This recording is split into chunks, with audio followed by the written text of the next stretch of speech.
Alors pour ceux qui ne le connaissent pas déjà, aujourd'hui je vais vous montrer un jeu qui va vous en apprendre plus sur vous. Ce jeu, ça s'appelle le jeu du cube. C'est un jeu très simple. Je vais vous poser plusieurs questions, je vais vous faire imaginer une scène, et à la fin je vais vous expliquer ce que ça veut dire. Vous avez besoin de rien, juste votre imagination et faire le vide. C'est parti, on commence. Alors premièrement, je vais vous demander d'imaginer une pièce, vide. Peu importe, ça peut être un immeuble, une maison, peu importe.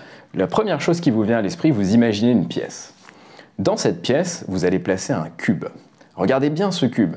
À quoi il ressemble, regardez sa forme, où est-ce qu'il est placé, est-ce qu'il touche le sol, est-ce qu'il flotte, quelle est sa couleur, est-ce qu'on peut voir à travers, genre, essayez vraiment de faire attention à tous les détails de ce cube. Maintenant que vous l'avez, imaginez un pot de fleurs. Vous le mettez où vous voulez dans la pièce, vous mettez ce que vous voulez dedans, il peut ne rien avoir, etc. C'est vous qui voyez. Vous l'avez? Ok. Maintenant, imaginez une échelle. Elle est où? Elle est faite de quel matériau? Est-ce qu'il y a beaucoup de barreaux? Est-ce qu'il y en a peu? Où est-ce qu'elle est placée dans la pièce, etc. Vous avez compris l'idée. Ok, maintenant imaginez qu'il y a une tempête. Une tempête frappe, qu'est-ce qui se passe?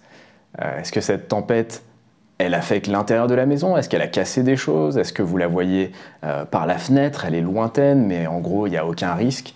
Qu'est-ce que vous pouvez me dire de cette tempête? Et enfin, dernier élément, imaginez un cheval.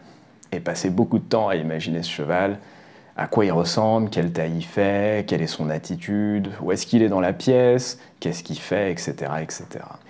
Si vous avez fait tout ça, et bien maintenant, je vais vous expliquer ce que ça veut dire. Le cube, c'est la représentation que vous faites de vous-même.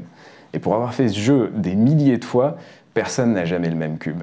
Et la question qui est intéressante, c'est est-ce qu'il est gros ou est-ce qu'il est petit? Ça ne veut pas dire que vous êtes quelqu'un de petit, ça veut dire que potentiellement vous avez une perception de vous-même qui est que vous n'allez pas forcément prendre de la place, etc.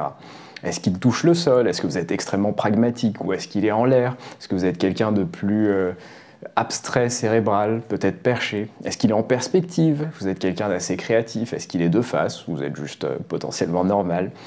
Et il peut y avoir plein de choses, hein. Il y a des gens, il y a des lumières à l'intérieur différentes, il peut y avoir différentes matières, etc. Tout ça, c'est très intéressant. Est-ce qu'il est transparent? Est-ce qu'on peut voir à travers vous? Est-ce que vous avez tendance à facilement laisser voir aux autres vos émotions? Et ainsi de suite. Ensuite, il y a le pot de fleurs. Le pot de fleurs, c'est censé représenter le rapport que vous avez avec les enfants que vous allez avoir. Donc la question, c'est est-ce que vous allez avoir beaucoup de fleurs? Est-ce que le pot de fleurs, il va être près ou pas du cube? C'est aussi une question de la proximité que vous avez avec les enfants que vous allez potentiellement avoir ou que vous avez déjà. Et c'est aussi de savoir quel type de fleurs, ça vous fera peut-être penser à des choses marrantes. D'ailleurs, n'hésitez pas à partager votre cube dans les commentaires, comme ça on pourra comparer, ça peut être sympa. Ensuite, vous avez l'échelle. L'échelle, ça représente vos amis.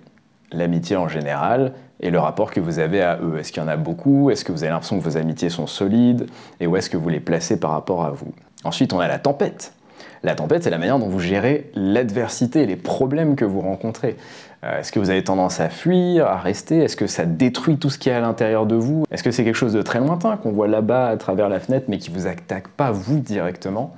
Et enfin, le dernier point, c'est le cheval. Et le cheval représente votre personne idéale. C'est un peu votre licorne. C'est un peu la vision de la personne avec laquelle vous rêveriez d'être. C'est pour ça que c'était très intéressant de faire attention à son attitude, à ce qu'il aime faire, à son caractère, à son aspect général d'ailleurs. En tout cas, moi je trouve ça assez fun. Donc voilà, un tout petit jeu assez rapide.